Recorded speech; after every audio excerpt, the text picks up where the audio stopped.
Ao que está assentado sobre o trono e ao Cordeiro sejam tributadas ações de graças e honra e glória e poder por todos os séculos. Missão Evangélica Boas Novas. Programa Boas Novas.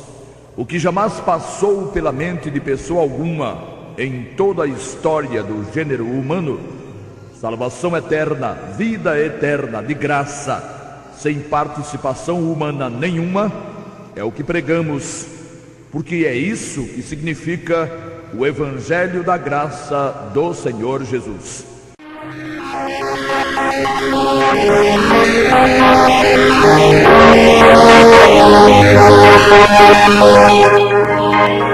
Foi na cruz, onde um dia eu vi meu pecado castigado em Jesus.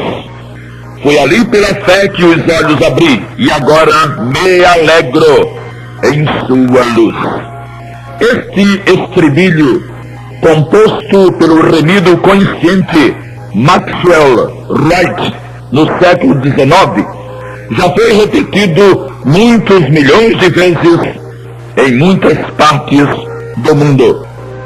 Aquele homem de Deus, ao descobrir a enormidade da importância do que havia acontecido na cruz, com a morte do Salvador, se derramou em louvores autênticos, brindando-nos com versos maravilhosos.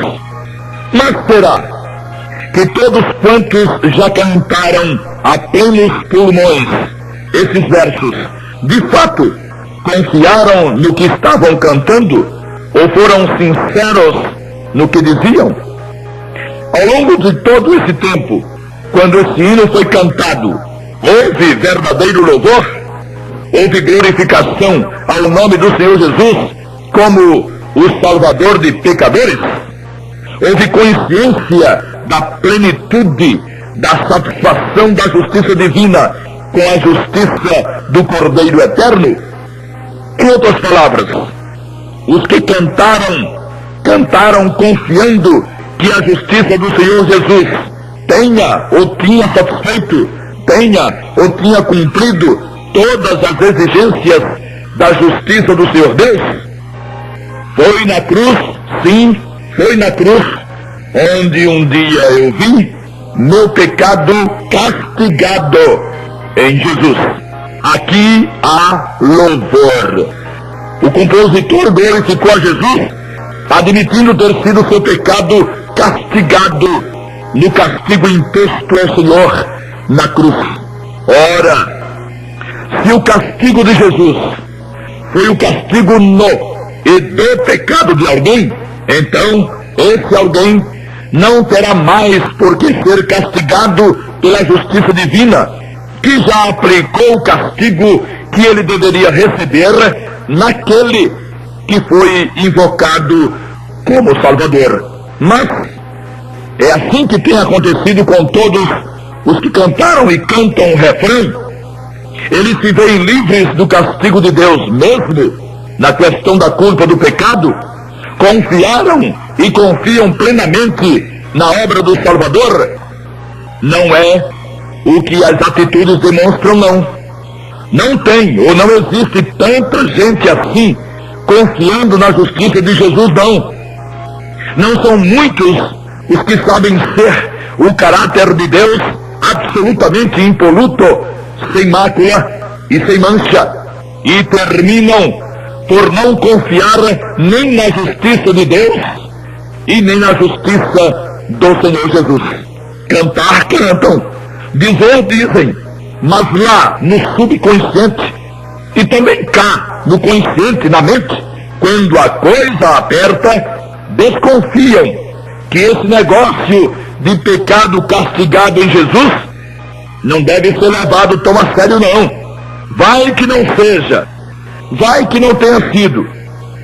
O que se vê em Laodiceia, a igreja atual, e se vê em larga escala, é cada vez mais remidos procurando proteção contra uma possível falha ou contra uma possível brecha no plano de Deus que os pudesse levar à perdição. Existem certas aberrações filosóficas e dogmáticas sendo proclamadas por aí. Fala-se em verdades falsas e em graça barata. É dito que uma verdade falsa é produto de premissas falsas. Contudo, o termo certo para qualquer coisa falsa é mentira. Premissas falsas hão de ser sempre premissas mentirosas, que terminam em mentiras. E graça barata é uma concepção da mediocridade mental, que não conseguiu chegar à óbvia conclusão que qualquer coisa barata tem um preço, mesmo que seja insignificante esse preço que anularia por completo o conceito de graça, que não poderia conter a ideia de preço nenhum, por ser graça, de graça, gratuito. Também não dá para entender como é que, tendo sido o pecado do remido castigado em Jesus, como cantam tantos, viesse o pecado do remido receber novo castigo, caso em que não teria acontecido um perdão gratuito e total, fundamentado no castigo da cruz, onde o pecado houvera sido castigado. São duas hipóteses, ou seriam duas as hipóteses que sustentariam esse argumento ímpio. O argumento da necessidade de um duplo castigo para o pecado. Ou o castigo com o qual o pecado do remido foi castigado não teve valor, caso em que o sacrifício de Jesus teria sido ou não fora suficiente, ou não há justiça em Deus, ou não haveria justiça em Deus, pois que, depois de castigar o pecado do remido na pessoa do próprio Filho, aplicaria novo castigo no mesmo pecado, como no caso do fantasioso juízo investigativo. Tempos bons aqueles em que viveu o remido, compositor dos versos, tema deste programa. Ele disse o que disse por confiar no que dizia. Foi na cruz, sim, foi na cruz, onde um dia eu vi meu pecado castigado em Jesus. Pecado castigado é pecado anulado. O escritor da carta aos Hebreus traz para os anais do Novo Testamento o que fora dito pelo Senhor Deus sobre os filhos de Israel, os primeiros a receberem a promessa do Salvador. Este é o concerto que farei com eles depois daqueles dias, diz o Senhor. Porei as minhas leis em seus corações e as escreverei em seus entendimentos. Acrescenta, e jamais me lembrarei de seus pecados e de suas iniquidades. Hebreus 10, 16 e 17. Ou isso seria feito, ou não adiantaria nada um plano para a salvação de pecadores que continuariam pecando, como pecam os remidos, como pecamos todos nós remidos. O pecado do remido foi sim castigado em Jesus, e castigado definitivamente. Já o profeta Isaías, cerca de 700 anos antes do nascimento do Senhor, sob inspiração divina, dissera: ele foi ferido pelas nossas transgressões e moído pelas nossas iniquidades. O castigo que nos traz a paz estava sobre ele, e pelas suas pisaduras fomos sarados. Isaías 53, 5. Numa forma apotelesmática, o profeta falava de algo que ainda estava no futuro, como já tendo acontecido com os verbos no passado. Numa forma apotelesmática, foi mostrado que as feridas do Senhor tiveram como causa as transgressões dos pecadores, e que pelas iniquidades ele seria moído, ou ele seria moído por causa das iniquidades dos que nele confiassem. Mas, se depois disso tudo ficasse o dito pelo não dito, ou seja, o pecado tendo que ser castigado, mesmo o pecado dos que apelassem para o sangue do Senhor, a palavra de Deus não valeria nada. Como é que a tratam, aliás, que é como a tratam e a consideram muitos dos que dizem nela crer. Jesus foi ferido, Jesus foi moído, Jesus foi castigado por causa da culpa dos pecados dos que o haveriam de invocar. Seria um gigantesco desrespeito à obra de seu Filho se Deus, o Pai, mesmo estando alguém debaixo dos efeitos do sangue remidor, cobrasse desse alguém fidelidade, obediência, perseverança, guarda de mandamentos e tudo o mais, como sempre cobrou na vigência do regime da lei. Com a morte do Senhor, não teve início um novo testamento? E cada testamento não tem sua própria lei, sua própria ordenação jurídica, e não tem seu próprio sacerdócio? Não é assim que está escrito? Mudando-se o sacerdócio, necessariamente se faz também mudança da lei. Hebreus 7:12. Se assim não fosse, a agonia continuaria. A agonia da incerteza, a agonia da insegurança, a agonia do sofrimento atroz, a agonia do jamais saber se aconteceu de fato uma remissão completa e definitiva, com perdão total, com justificação total, com reconciliação total. Esta tirania, a tirania como efeito do próprio pecado, acabou na cruz para os remidos e acabou de vez. O preço foi altíssimo, mas foi pago. O pecado teve o castigo que merecia ter, e o remido consciente pode cantar, louvando ao Senhor realmente.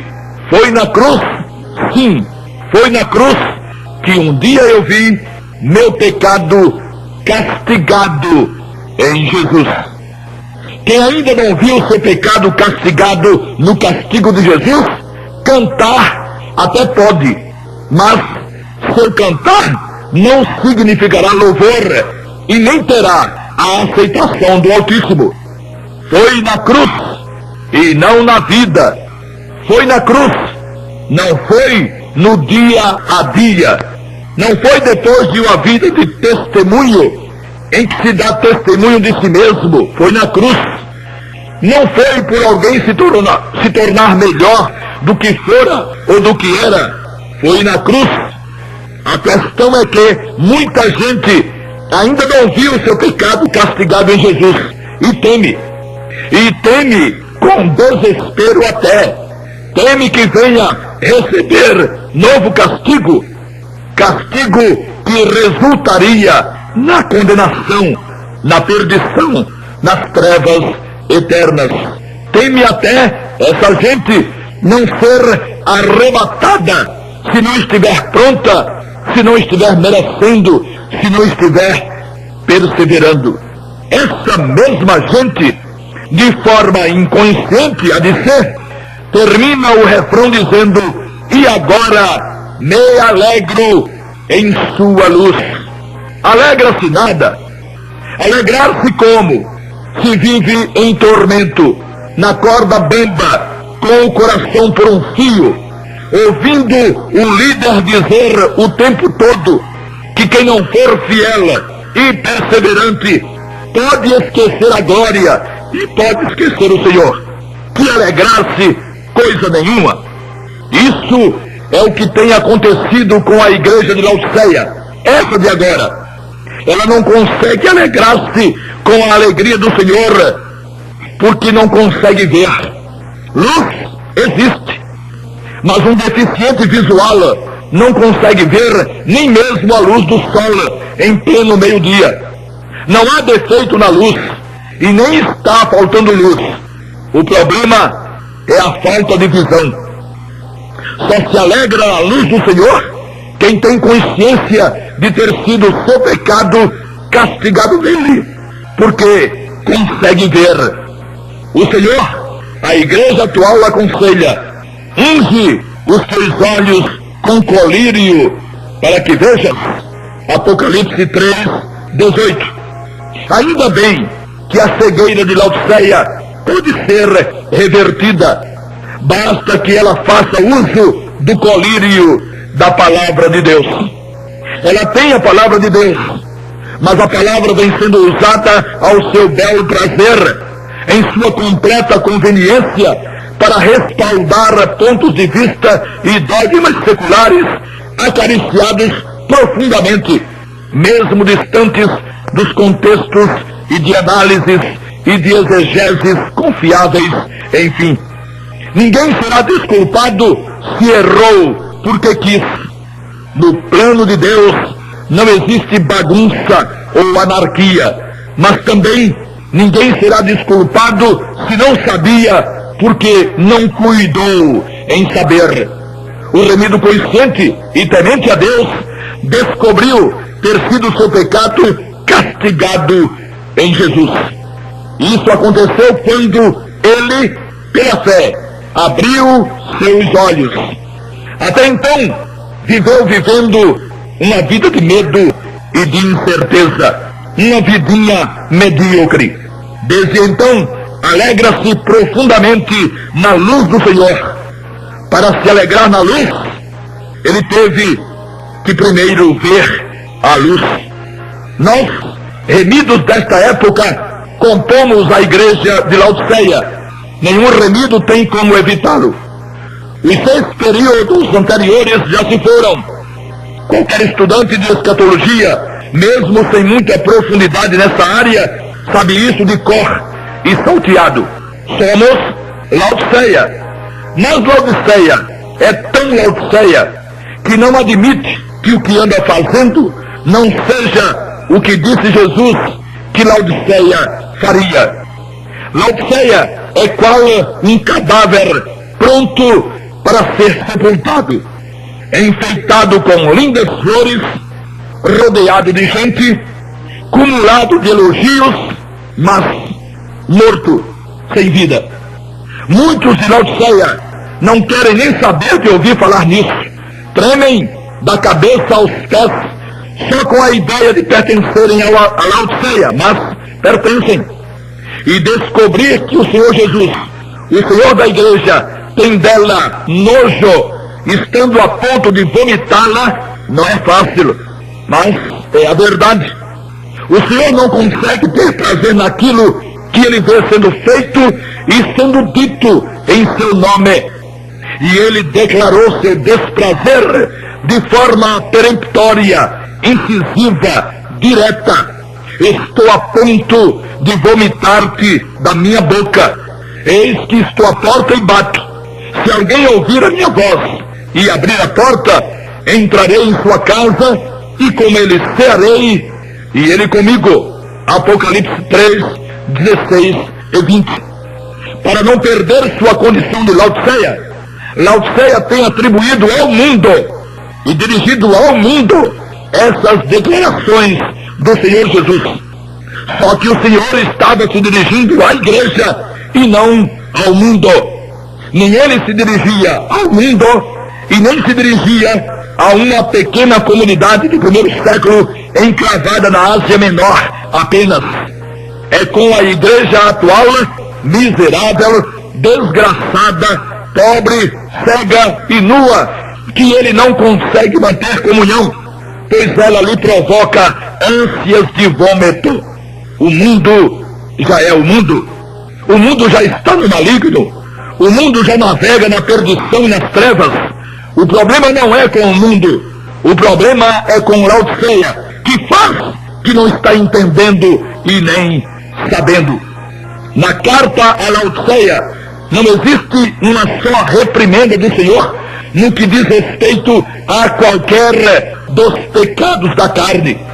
Não que os pecados da carne ou com a carne sejam admitidos por ele e não devam ser evitados, muito pelo contrário, mas não há uma só advertência nesse sentido no texto a Laodiceia. A miséria, a desgraça, a pobreza, a cegueira e a nudez de Laodiceia prendem-se à forma desonrosa como trata ela a sublime palavra do Senhor, principalmente negando o poder e a eficácia do sangue de Jesus e o dom gratuito de Deus.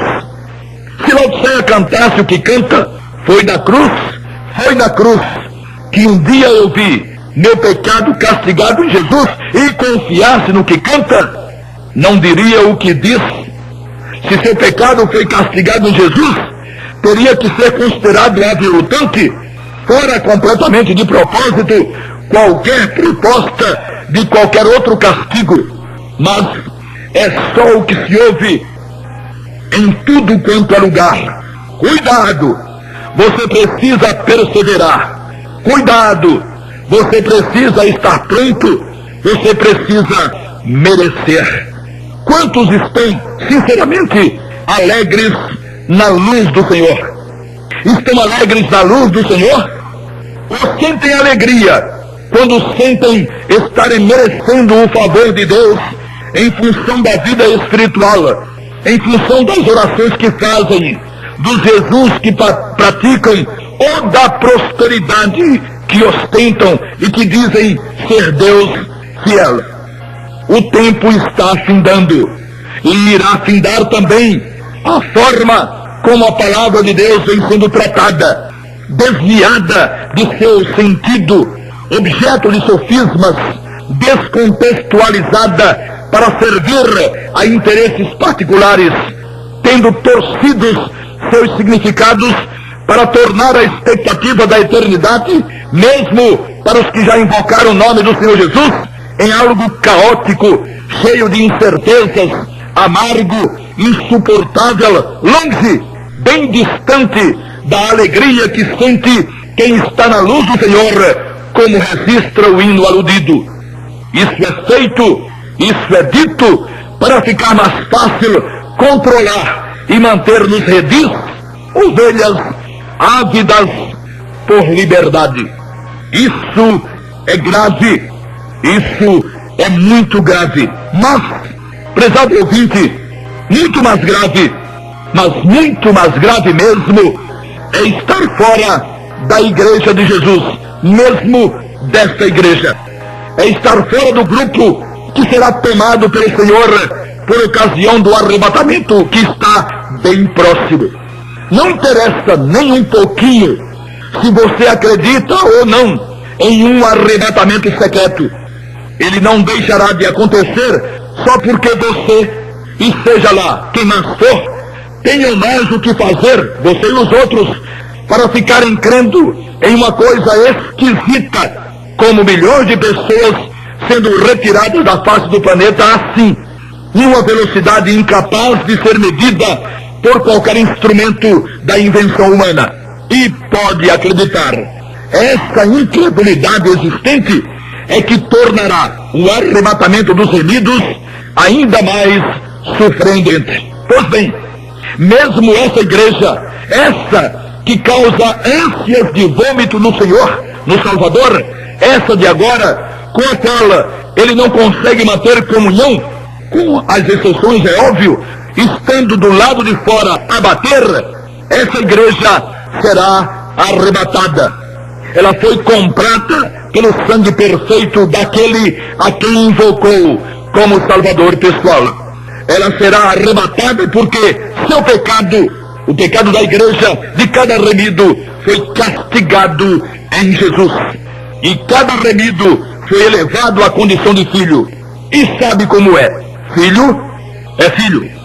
No momento exato, quando tiver início a última semana profética de Israel, com o terceiro templo já construído em Jerusalém, e antes que assuma o poder sobre a terra o anticristo, o Maitreya, já com 41 anos e 4 meses, os filhos de Deus, os que filhos se fizeram pela invocação do nome de Jesus, pela simples invocação que foi um pedido de socorro, um apelo sincero e consciente pelo poder do sangue do Senhor, serão retirados abruptamente, violentamente em um verdadeiro rapto. E se você tiver teimado em não apelar para o poder do sangue do Senhor, amargará a realidade de uma realidade ainda mais sombria que essa que a humanidade vive atualmente, de rumores de guerra, de guerras, de fome, de pestes, de terremotos, etc. Por enquanto, você não precisa aprender nada sobre Jesus e nem de Jesus. Você precisa dele como Salvador, não como mestre, não como guia, não como padrão. Deixe isso para depois. Agora, você carece do Senhor como Salvador mesmo. Faça a sua parte, porque a dele já está pronta e faz tempo. Faça a sua parte sem fazer nada. Aqui não se trata de fazer, trata-se de receber o que já foi feito. O que já foi feito na cruz, o que já foi feito por ele. Traçando-se uma analogia, é como o medicamento que você compra na farmácia. Você não precisa processar mais a fórmula.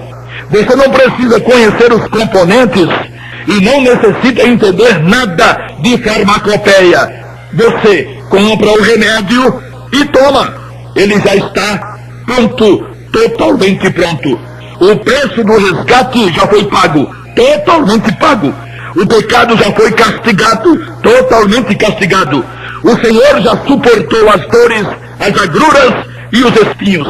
Não invente de tentar imitá-lo nesse processo. Você estaria sendo ridículo e tornando abjeta, afrontando a obra perfeita do Cordeiro Eterno. Você só tem que invocá-lo como Salvador. Invocar, você já sabe, é pedir socorro a ele. Você faz isso todos os dias com outras pessoas. Quando requer a atenção de alguém para alguma coisa, você está invocando esse alguém. Quando clama por alguém ou quando chama por alguém, quando pede socorro, quando pede ajuda, você está invocando alguém. Faça isso em relação ao Senhor Jesus, mas faça-o em relação à eternidade. Peça-lhe para ser o seu Salvador pessoal, não para ser o seu curador, nem o seu ajudador, para ser o seu Salvador pessoal. E ele se fará seu Salvador no momento exato em que você apelar para ele. E que o Senhor da glória a todos abençoe. Amém.